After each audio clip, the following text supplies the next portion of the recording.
Businesses really need leadership to enable them to change, to adapt, to evolve to a really rapidly changing, challenging context. But they also need leadership to enable them to go beyond just reacting, but to be able to be proactive, to really shape that context, to find ways to deliver long-term commercial performance, and to do that through meeting society's needs and through responding to society's expectations. When we look at the context for business today and we look at the trends that are going to be shaping businesses in the future, we really need to look beyond the immediate market forces.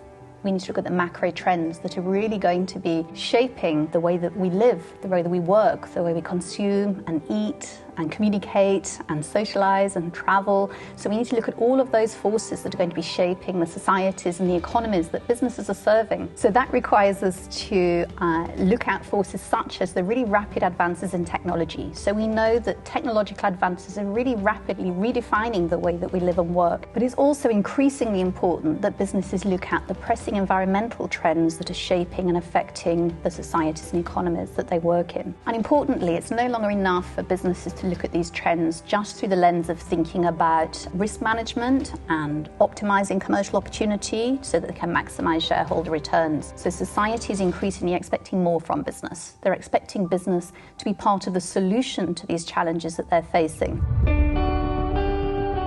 It's clear that the kind of leadership that's been developed and rewarded in the past, both within business schools and also within our education systems, actually is not equipping businesses with the capabilities that they need to lead into the future. And if I highlight the key challenges, leadership challenges that we see organizations facing, they start with having leaders that can understand the global trends, really understand the context, think in systems, be able to navigate that complexity, to be able to identify priority areas of focus, leverage points, intervention points within that system. Secondly, there's an important challenge that they face in translating that big picture thinking and bringing it down to a practical level that their colleagues, their peers, people in their teams can really understand, that can help shape their day-to-day actions, their practical action plans and strategies so that they can take action and know they're making progress. Another is the ability to innovate, and to innovate right across the organization, whether it's at the processes and systems, whether it's core products and services, or even more fundamentally at the level of the business model.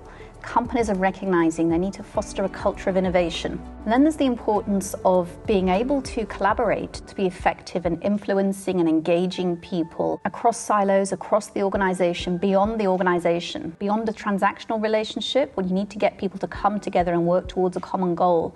Actually, people have not been equipped with the kinds of capabilities they need to build those trust-based relationships. And then there's the ability to be able to be really powerful communicators, to be able to engage through storytelling, to be able to inspire and engage people. Sometimes you really need people to do things that might be challenging, to step into the unknown, to do things in completely different ways. So we need leaders that will really hold themselves personally accountable for their impact and their results. But it's that ultimate commitment to impact that we really need and want from leaders of the future.